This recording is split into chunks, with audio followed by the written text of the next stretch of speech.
talk about most episodes. We'll go over what we talked about last time and what we're going to work on and what we're trying to work on now. We should probably go over lane by lane. So what are you working on in the top lane, Aaron? I think recently my big issue in top lane is I kind of try to do too much too early and end up, like, in a couple of cases, I end up, like, snowballing the other top lane champion. When I'm just not used to top lane. It's not one of my, like, roles that I've played a lot, so I'm not used to the whole, like, farm fest aspect of it. Get a little impatient. Yeah, and I think sometimes I try to push the issue and, like, make it a fight when it doesn't need to be, when in reality I could just farm and try to, be the beef later. Right. Especially as Mundo, right? Like, Yeah. Like, you really need to build, like, an item or two on Mundo to actually make an impact, and, like, on Mundo, too, with, like, the build I do, which is Sunfire and Spirit Visage, like, I can build a resist and then just wait out the laning phase, but I'm not the best at doing that. And he's not really an aggressive champion. Most top laners are gonna be a lot more aggressive and engaging than him anyway. yeah, it makes sense. So I've been trying to learn Alawi, right? Who's, I mean, like, she's really good once you know it, but there's a couple little things where if you're just kind of go, go, go, you're going to fail miserably, which I have been. I think I probably want to get back into Singe at some point, and then, but my biggest thing is similar to you. Like, I'll start fights, and I'm also trying to learn. Top lane's so long, and you don't have any support, and so if you get into a fight that's bad early, you'll just be wiped off the map, right? Yeah. And so, my thing's like trying not to get in fights, trying not to get minion aggro, trying to make sure I just concentrate the most on CSing, and then not picking bad fights. I think it's pretty similar things. And then also, like, trying to be better about split pushing, like figuring out when I can split push, when I can't, and when to make teleport plays. I'm really bad about teleport plays. Yeah, me too. And so after the first one or two, like, where I use it to get back the lane, I need to worry about teleport plays. And playing Nasus actually kind of helps me with that a little bit, because, like, if you're not stacking your Q, that's like the one thing you need to be worried about. And so by doing that, it helps you think about farming. Yeah, I think both of us too, when either one of us is top or has teleport for whatever reason, like, we always try to ask the other person, like, tell me when to come in, tell me when to come in, but sometimes we just have to do it. Because if the other one of us ends up in a fight, like, occasionally you're not even, like, with it enough to think, oh god, yeah, come in, like, hurry. Right, even if it would be perfect. Yeah. Alright, sorry people, we're back.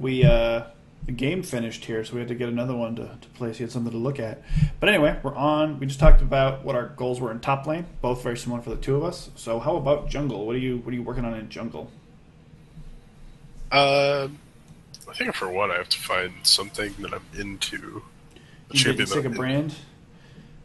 Or jungle, we're talking about jungle. Yeah, because you tried Mundo, you had done some fiddle. You played a Mumu, you've been a little all over the place. This isn't a Mumu game we're watching. A lot of Yi earlier in the season, so I think I have to just sort of decide what I like to play. It's kind of funny because, like, I really like playing a Mumu because, like, he has the ability to change team fights, but, like, Totally. mechanically he's not all that interesting. Like, Yeah, he's just I sort of agree with like you there. run in, land the Q, land the ult, and then, like, AoE everything. Hope it dies. Yeah. But, like, I don't know. I've never really been very good with, like, ganky junglers anyway. Tanky is more my style. And you're not digging Mundo in the jungle? No. And, like, even my games on E, like, didn't really go that well because I kind of bad about having lane presence in, like, the early and mid game as a jungler. So I don't know. I think I have to kind of land on something I want to play, and then also be better about affecting early game positively. Yeah, I have a little bit of that going on too. Yeah, well, maybe listeners can or viewers can suggest a game or a champion that you should play in the jungle. Having an early impact is important for me too. But like I said, I played a lot of Fiddle and Shyvana, and both of those are champions that really don't have that great a gank until level 6. And even Hecarim, like, his gank gets much better at level 6. So like it's really easy to fall into the trap of just farm till 6. Everyone needs to play safe. And I even tell them in chat. People don't do it, right? And so it doesn't matter, what you tell people or what you think should happen. Like you have to react to what is happening, right? Yeah. So sometimes you just showing yourself in the lane makes them a little more afraid, makes them a little afraid to push. I think that's the thing that we both talked about quite a bit, like early on this season, and that we've kind of stopped focusing on was just like showing up even if you're not going to get a kill.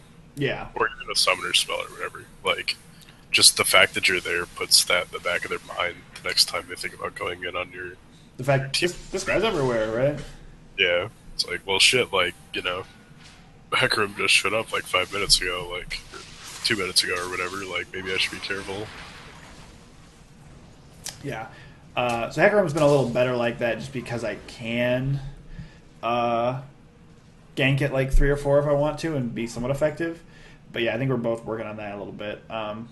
In general, I feel like jungle's my strongest role, right? Because it allows me to affect stuff at the macro level a little bit, which is something I enjoy a little bit more. I don't have to, like, I'm still really bad at CSing, so again, top lane is one thing I have to work on.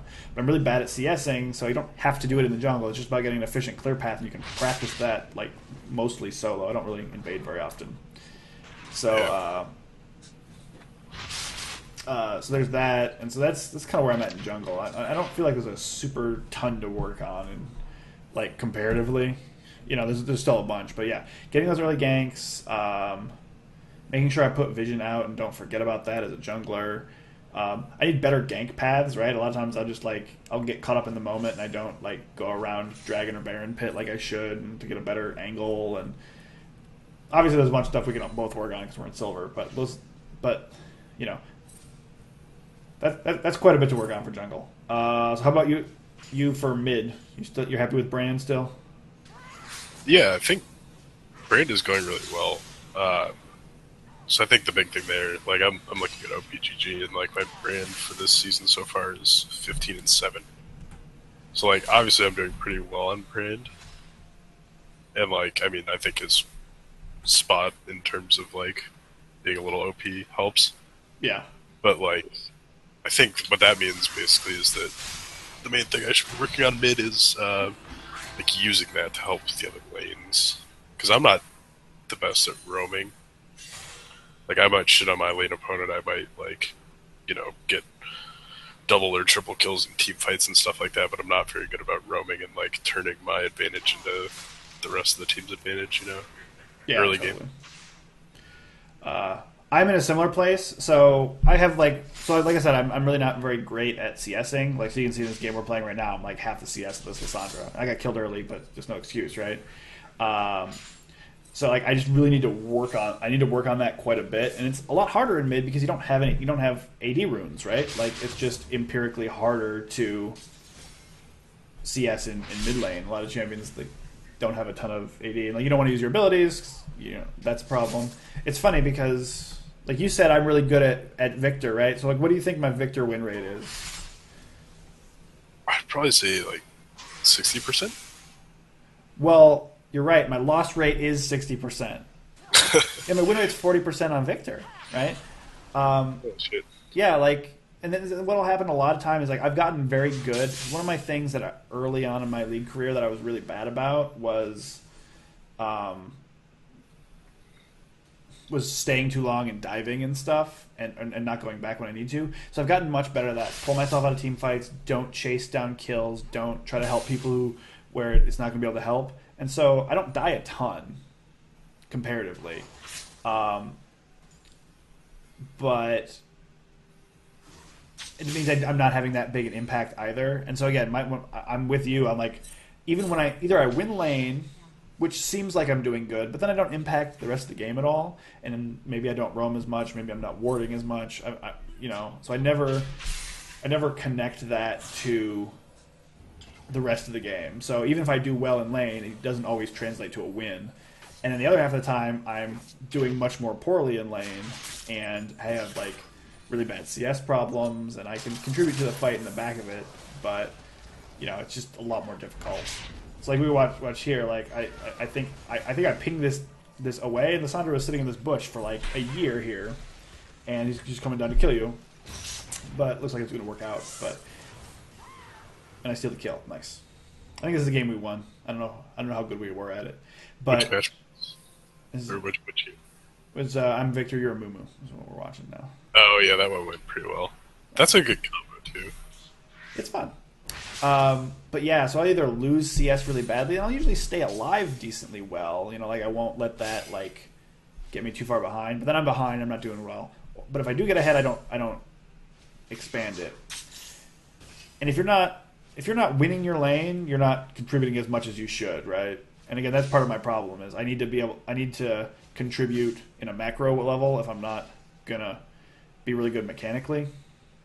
I think I mentioned this, but one thing we both need to work on constantly is not chasing people where there's no vision, right? It's a huge problem for all bronze and silver players.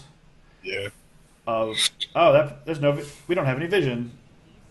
Maybe I shouldn't be chasing into this jungle. Whenever I watch pro streamers or high level streamers and stuff, it's just like oh, he just turned around, right? Like you can just turn around even if they're at 20% health. Yeah, I think this is kind of related. We've talked about this a few times too. Is we need to do better about not following our team's mistakes if they do something like that. Right. So if they're chasing into no vision or chasing someone they shouldn't chase, like doesn't mean we have to go with them. Right. Ping them back if they don't go with you. If they flame you, just mute them. Doesn't matter. It's better to give one kill than to give three, right? Exactly, and then you can defend against a dragon or tower maybe afterward. Like, it's one of the biggest problems that we've seen at bronze and silver is just you're like, oh, but they're almost dead. It's like, yeah, but you can't see where two of their teammates are, right? So it's probably the reason they're running the direction they're running. Exactly. So, yeah, it's a little rough. But I think that's one of the things we're working on in general. I think we've gotten better. I think our death counts have decreased dramatically since we've done that. Yeah.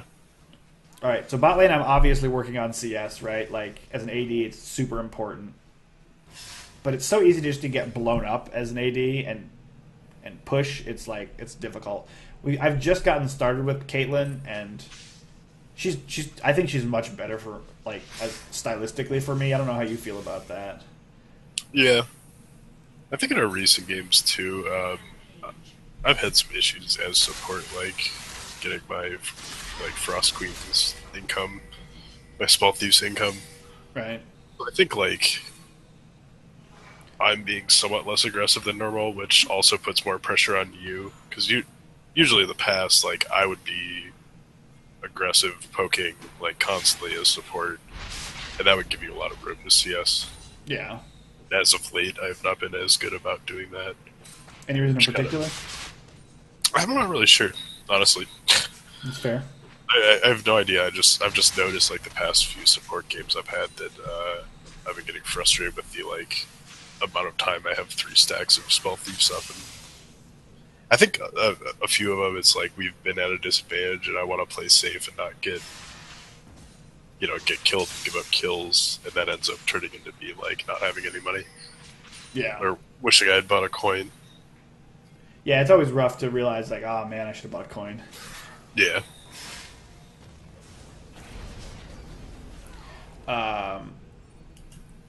But yeah, so that's kind of where I'm at. I'm in a transition period here with my 80s, so it's makes it a little more difficult.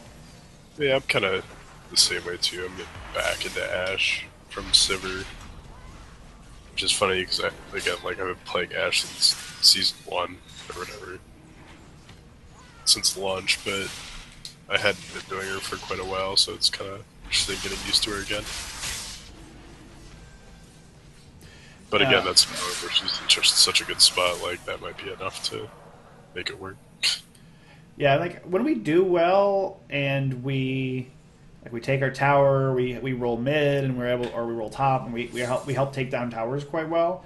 But the amount of times we're doing well and winning lane is not high enough, and so we need to work on that. And it's mostly CSing and poking at the same time is also very difficult for me. I'm also really bad at that.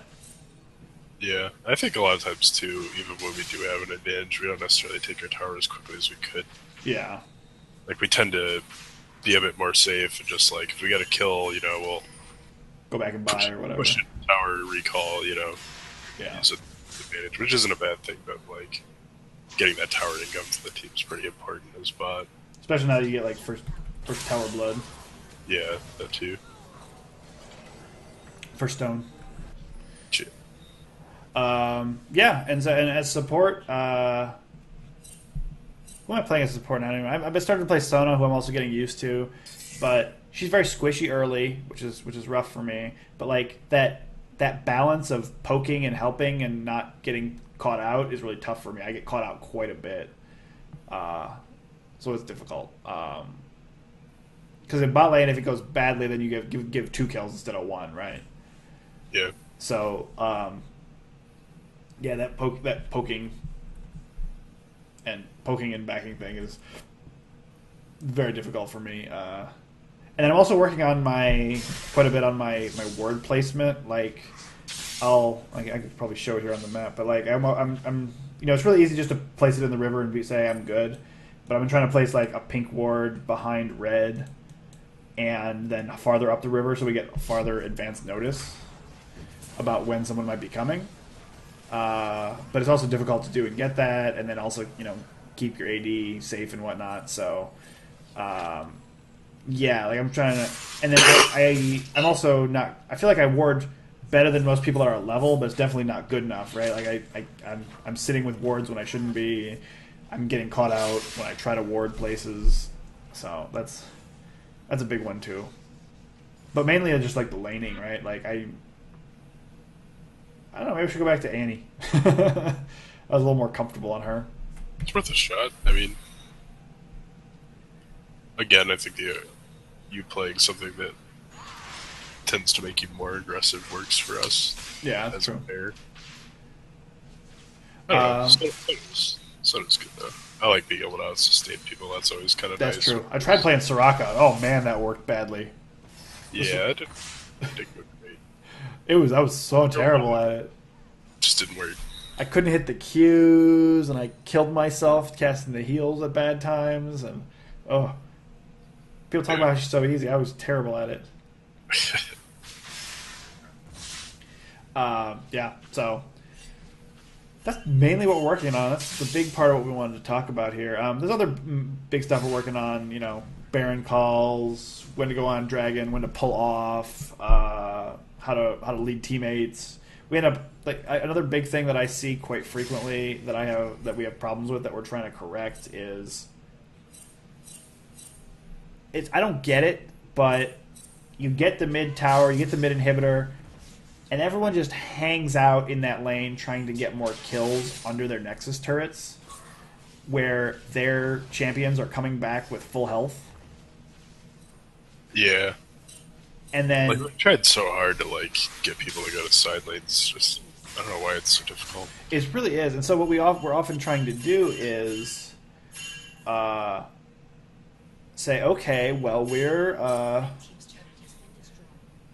have an inhib down. Great. Let's go push another lane and make them make the choice between defending the new lane or defending the super minions. Or if they leave one person back to defend the super minions, then we can go in 5v4. Yeah, we can go in 5v4, and you get the tower more easily. Like it's very basic, but it's so hard to get people to do. We should try harder to push not mid first, just to avoid that issue. But then you get to the thing where if you do have the bot inhib down, it's way more beneficial to push top lane afterwards than it is to push mid, right? Oh yeah. You want to spread them out as much as possible. Yeah, general bot lane's great to get so that if they want to defend it, they're way far away from Baron. Yeah, right. But yeah, it's there are any other global things we're working on? Again, split pushing is difficult. Pulling off Dragon or Baron to fight people. Absolutely, yeah. We've had a few issues with that recently. When to do it, when to just try to burn it down.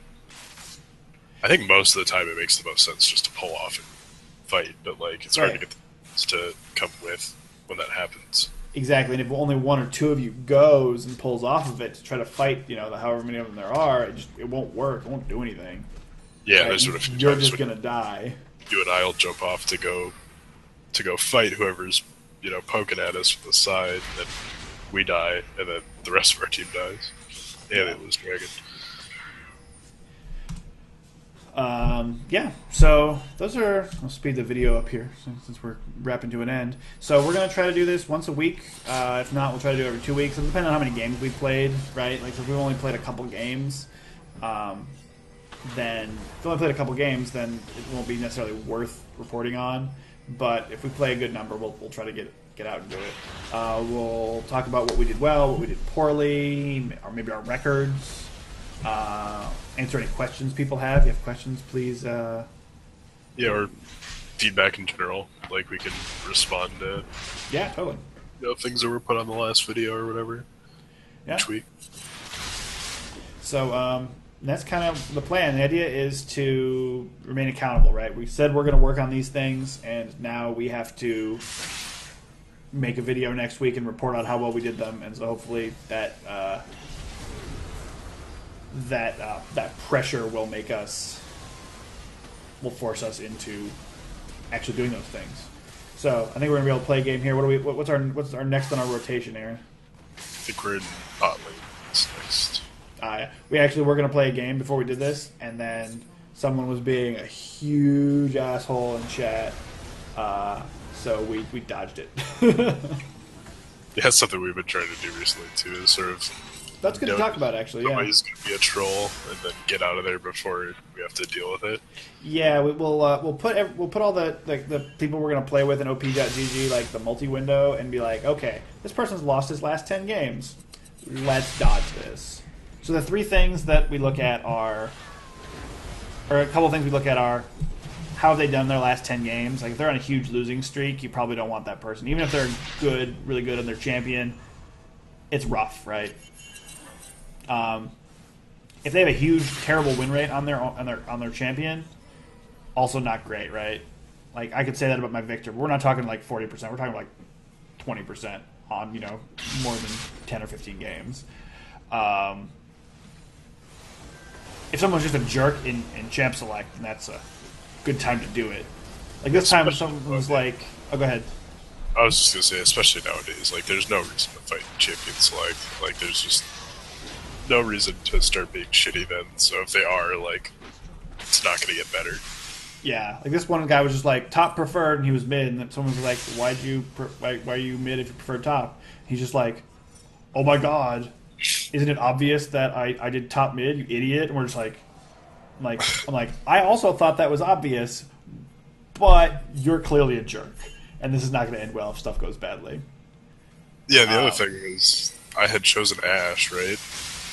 And then he was amped that Ashe got banned by the other team. And you're like, why? Because one of us wanted to play it. He's like, no, trash Ashe is always lose me games. It's just like, oh god, like this is just gonna be terrible.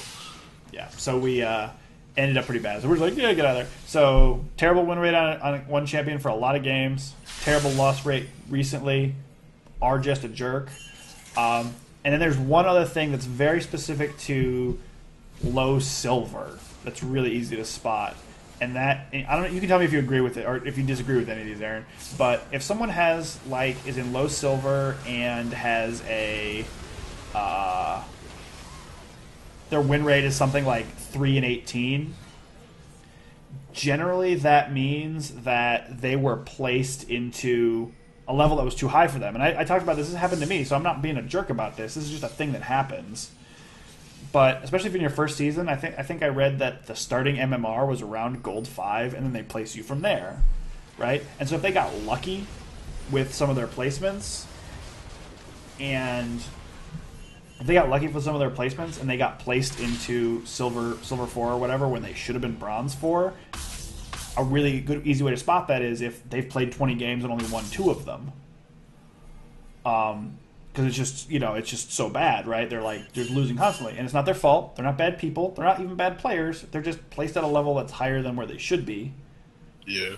And they're probably going to do poorly. And so those are the ones. That's the biggest one that's easy to spot. Sorry, second biggest one. Being a jerk is bigger. Yeah. So we've been trying to we've been looking at it and going like, okay, let's look at this and go, okay, do we think this is one we should dodge? And then we see how it goes. On occasion, we'll decide not to dodge it, but just be like, well, this could have been one that we dodged, and if it ends up going poorly, we'll be like, all right, that situation in the future, like, we see that same evidence, we'll say, fuck that, leave, right? Yeah, exactly. So, that's where we're at. That was a long video. It's almost an hour. Might have to break it into 2 parts. We'll see. But hopefully in the future they'll be shorter.